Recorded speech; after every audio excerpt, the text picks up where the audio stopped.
Good morning students.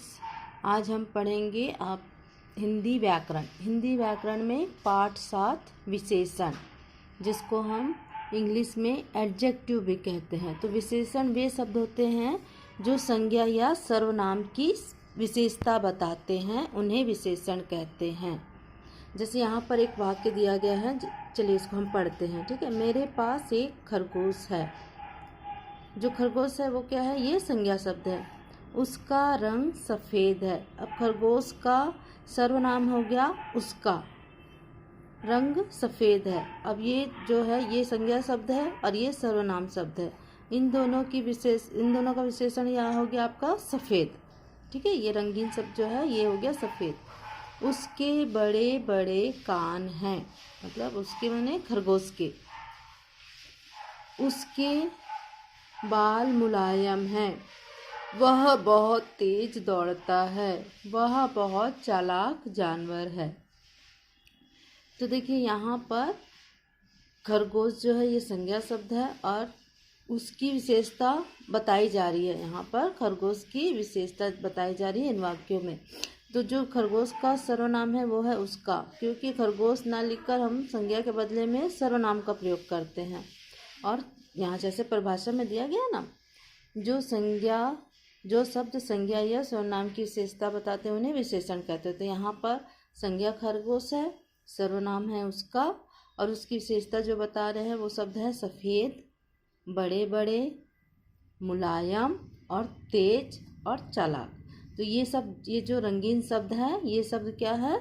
ये सब खरगोश की विशेषता बता रहे हैं। ठीक है, तो जैसे यहाँ पर अगर प्रश्न किया जाए खरगोश का रंग कैसा है, तो वहाँ पर आंसर क्या मिलेगा? सफ़ेद।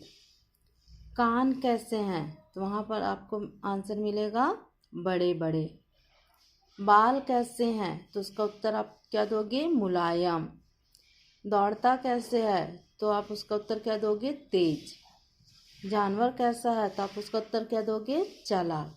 तो इस प्रकार से ऊपर दिए गए रंगीन शब्द जो है संज्ञा की विशेषता बता रहे हैं। ये सारे विशेषण शब्द हैं, मतलब जो रंगीन शब्द है वो संज्ञा शब्द की विशेषता बता रहे हैं। अब संज्ञा शब्द हमारा क्या है? खरगोश।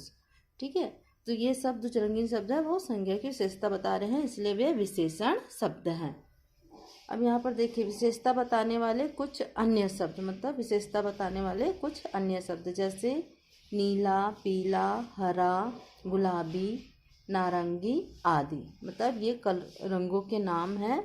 ये भी किसी प्रकार से संज्ञा शब्द की विशेषता बताते हैं। अब ये भी देखिए दूसरा है मोटा, लंबा, पतला, ऊंचा आदि। तो ये शब्द भी जो है ये भी संज्ञा शब्द की या सर्वनाम शब्दों की विशेषता बताते हैं, मतलब ये विशेषण शब्द है। अमीर, गरीब, आलसी, शैतान, दानी आदि। मतलब जैसे मान लो वह बहुत अमीर है या राकेश बहुत अमीर है, तो राकेश जो हो गया वो संज्ञा शब्द है और अमीर जो हो गया उसकी विशेषता। ठीक है, और दीनू गरीब किसान है, तो जो दीनू है वो संज्ञा शब्द हो गया और गरीब क्या हो गया? उसकी विशेषता हो गया। ठीक है, आलसी, तो कछुआ बहुत धीरे धीरे चलता था, वह आलस करता था या आलसी था। फिर यहाँ पर देखिए शैतान, राजू बहुत शैतान लड़का है, तो राजू जो है वो हो गया आपका सर्वनाम और शैतान जो होगी उसकी विशेषता। ठीक है, इस प्रकार से ये शब्द भी आपके विशेषण शब्द है। अब देखिए यहाँ पर खट्टा, मीठा, स्वादिष्ट, कोमल, तीखा, ये आपके खाने वाले पदार्थों की विशेषता बताने वाले शब्द हैं। ठीक है, तो इस प्रकार से बच्चों हम पढ़ेंगे विशेषण शब्द। ठीक है, तो इस प्रकार से विशेषण शब्दों को पढ़े हमने।